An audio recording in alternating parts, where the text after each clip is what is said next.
Hello there, welcome back. In this tutorial we'll see how 3D splines work in Plexus or After Effects. So I already have a comp here with it only has a camera and 5 spotlights which are oriented in random different directions. I already created them in advance not to waste time in this tutorial, and I have a blank solid here, and I'm going to apply plexus to that solid. And let me add a layers object in the geometry, and in the object type make sure to select lights, and the light type make sure to select spotlights. Now if you can see it, all he creates these points which can be controlled by spotlights as a sort of like a spline in 3D space. For example, you could have complete control in 3D space, and it creates points. But now if you add a beams object, it creates real 3D spline in 3D space. You could have a different thickness, so you could have this taper look, or you could have the same. Let's put to 4 for right now.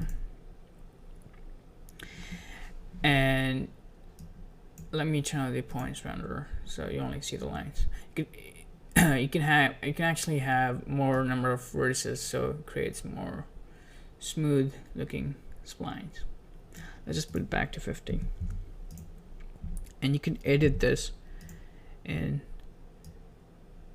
3D space and have all sorts of interesting splines. You could connect it to objects or anything, layers or anything you can imagine. And additionally, you can also replicate these splines.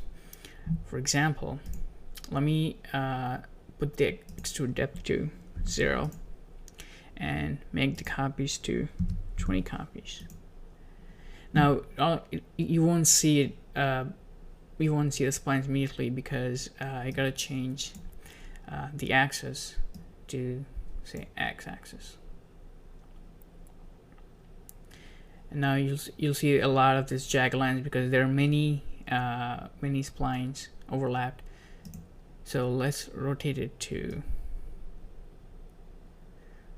like this. So you have this really cool, interesting structure which can be controlled by spline. So you have a lot of different cool things, and I could see a lot of possibilities with this. Right now the splines are kind of rough because I intentionally put the vertex count low so I could record this screencast without many problems. But if you set it to high, you could get really smooth lines like here.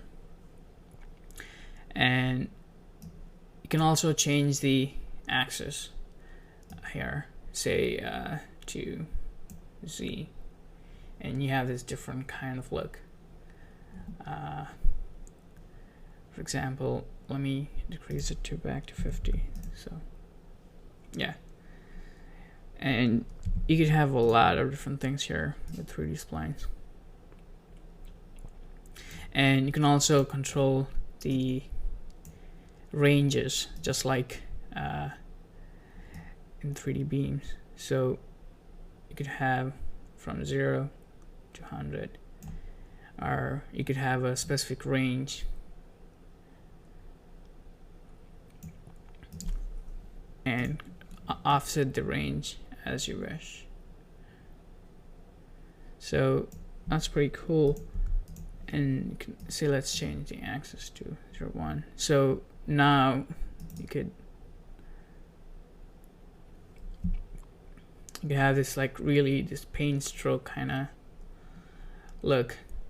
I'm not sure if you could see it in the screencast here, but the slower you go, you see this like as if it's painting in the 3D space here. And say let's just put back the replications or copies to back 1. Now you only have 1 copy, and now you can control it like this. So you could have a really cool spline in 3D space. You can do a lot of different things with it. So this is a basic overview of how 3D splines work in After Effects. Hope you guys find it useful. Thank you.